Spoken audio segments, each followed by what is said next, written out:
Deputado, eu tenho uma curiosidade de saber, o senhor citou a indústria financeira, o senhor preside uma entidade importante, que representa os principais bancos e outros agentes financeiros.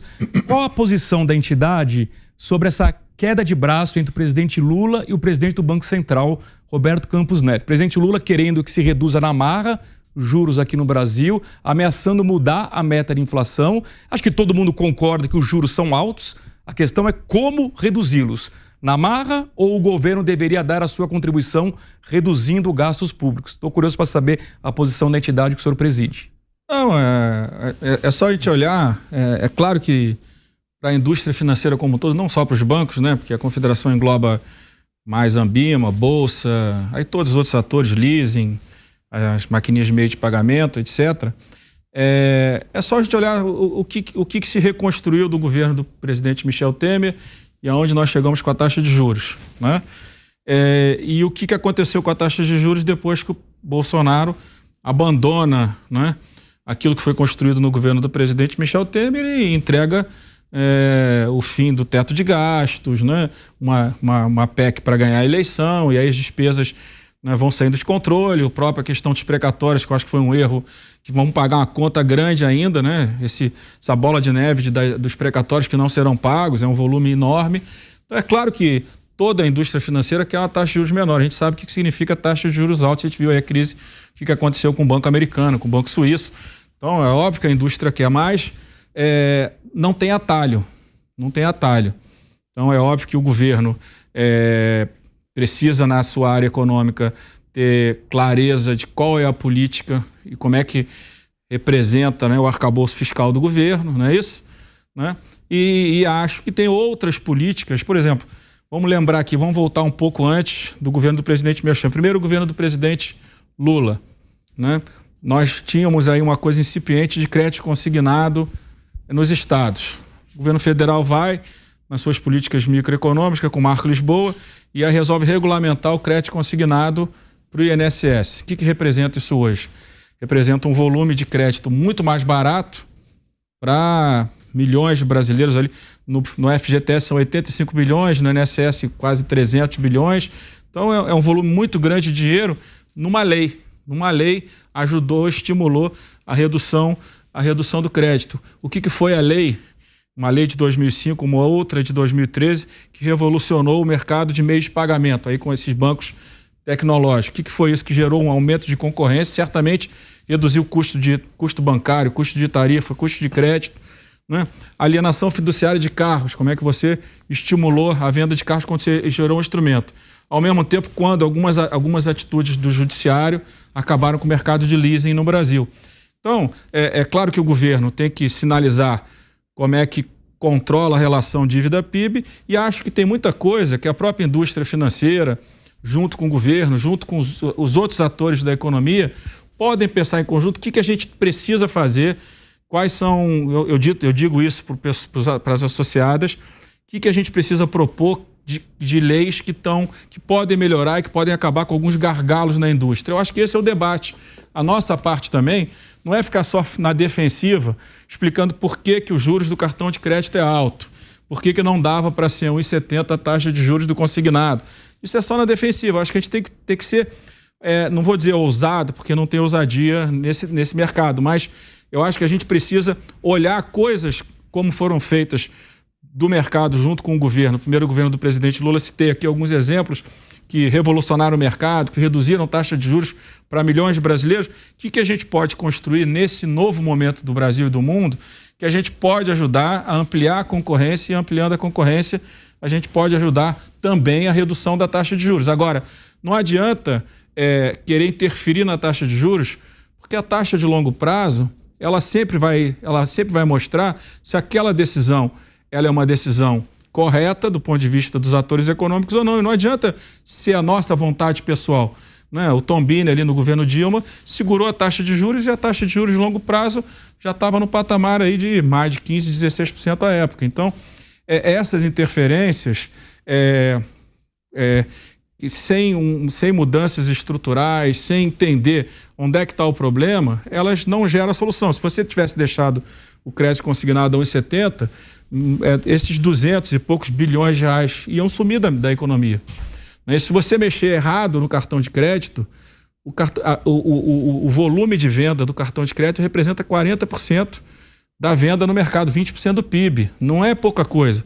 Né? Você tem um produto, né, que gera uma consequência que é um juros alto no cartão, no rotativo. Mas por que tem juros altos no rotativo? Porque você faz um parcelado que não é sem juros, é com juros, o juros está embutido e alguém está financiando esses juros. Só que nesse lado aqui do parcelado, tem 2/3 das pessoas que usam cartão. Desse lado aqui tem um pouco menos de 1/3, mais ou menos essa. Então, esses aqui tem que financiar os outros. Então, tem uma taxa. Então, se interferir de forma errada, se não compreender que se tiver que mexer nos juros, vai mexer no produto, e mexer no produto pode impactar o comércio, né? Você pode chegar para o comércio, mas, ó, o parcelado sem juros tem que mudar, porque só no Brasil que tem esse produto. O financiamento de cartão, no mundo inteiro, representa 25% do volume de operação de cartão de crédito. No Brasil é 75%. Você vê o volume que é o parcelado. Então, também não é um produto que da noite para o dia você possa interferir e achar que isso não tem consequência. Então, todos esses temas, eu acho que eles são legítimos. É claro que ninguém quer, nem a indústria financeira quer, tá sendo chamada da forma como está sendo, porque tem uns juros do cartão que anualizado, né, para aqueles que ficam até 30 dias vai a 400%. É claro que para a própria indústria financeira é ruim, mas é consequência de um benefício que o produto dá para que a pessoa possa estar comprando mais, consumindo mais.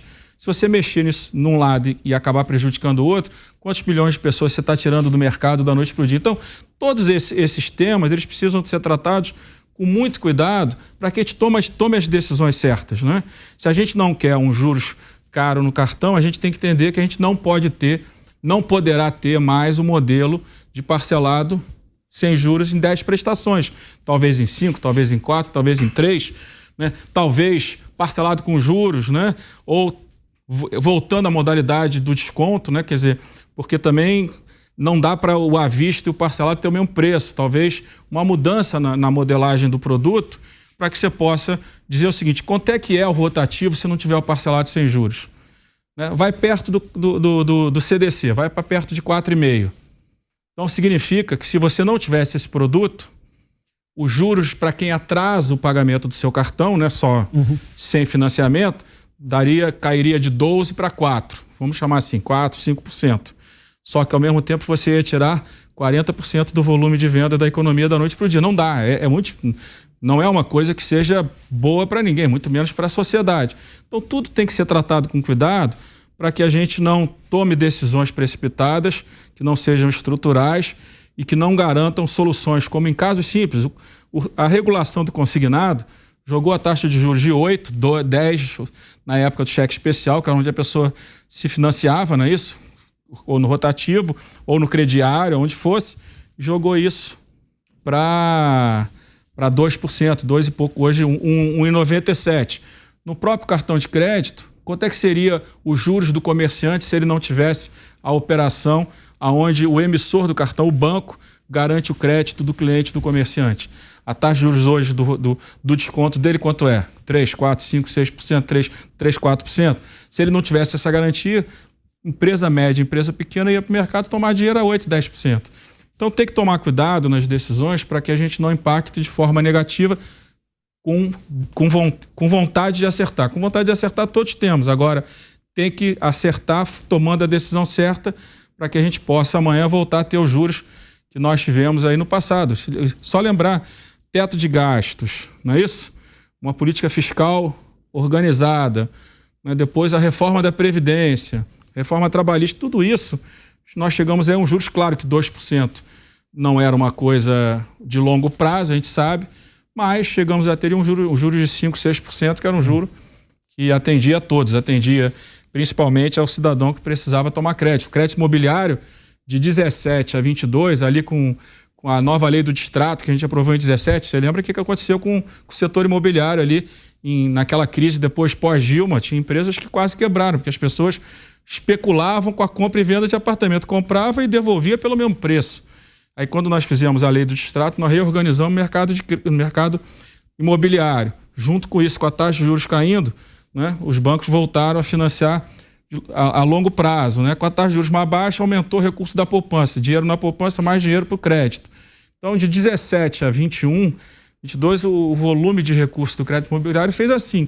Agora está caindo de novo, porque a taxa de juros está alta. Então, como é que a gente retoma isso para que o setor imobiliário volte, né? O crédito imobiliário volte a ser uma ferramenta importante de estímulo à economia.